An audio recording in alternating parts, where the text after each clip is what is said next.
Pemirsa sana, ada anggapan di sebagian masyarakat bahwa kendaraan harus diruat untuk menghindari kecelakaan di jalan. Apalagi jika kendaraan yang dikendarai pernah mengalami tabrakan atau kecelakaan lalu lintas. Lantas, apakah ruat sama dengan doa tolak bala?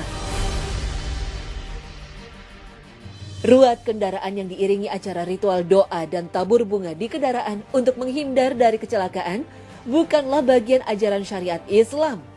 Ini sebabnya ruatan tidak sama dengan doa tolak bala yang diajarkan oleh Nabi SAW dan para ulama meskipun tujuannya sama.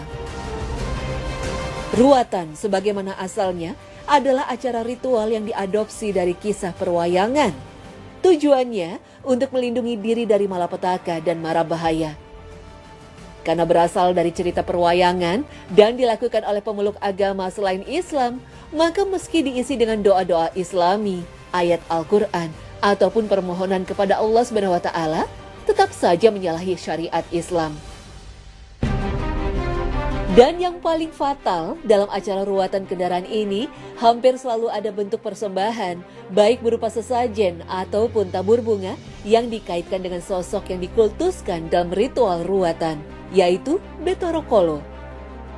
Mereka memberi sesajen agar Betoro Kolo tidak memangsa atau memberi mereka malapetaka. Jika keyakinan ini yang dijadikan dasar diadakannya ruatan, maka pelakunya telah musyrik atau menyekutukan Allah SWT.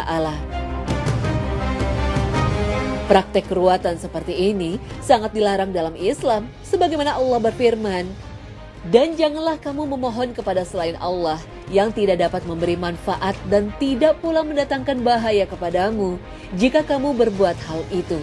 Maka sesungguhnya kamu dengan demikian termasuk orang-orang yang zalim, musyrik." Al-Quran Surah Yunus ayat 106. Meski tidak meminta perlindungan kepada makhluk yang dikultuskan, namun masih membuat sesajen dan tabur bunga, maka menurut para ulama perbuatan ini juga tidak dibenarkan dalam Islam. Dalam hal ini secara tegas Rasulullah SAW bersabda, "Dan barang siapa menyerupai suatu kaum, maka dia termasuk bagian dari mereka." Hadis riwayat Ahmad.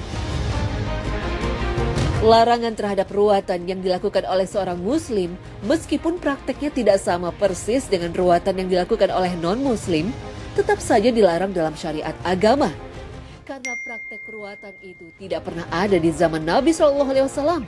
Sehingga apabila ada orang muslim yang melakukannya, maka perbuatannya tidak dianggap sebagai ibadah dan tertolak alias tidak diterima amalnya. Inilah yang ditegaskan dalam hadis Nabi SAW. Barang siapa membuat suatu perkara baru dalam urusan kami ini, urusan agama yang tidak ada asalnya, maka perkara tersebut tertolak. Hadis riwayat Al-Bukhari dan Muslim.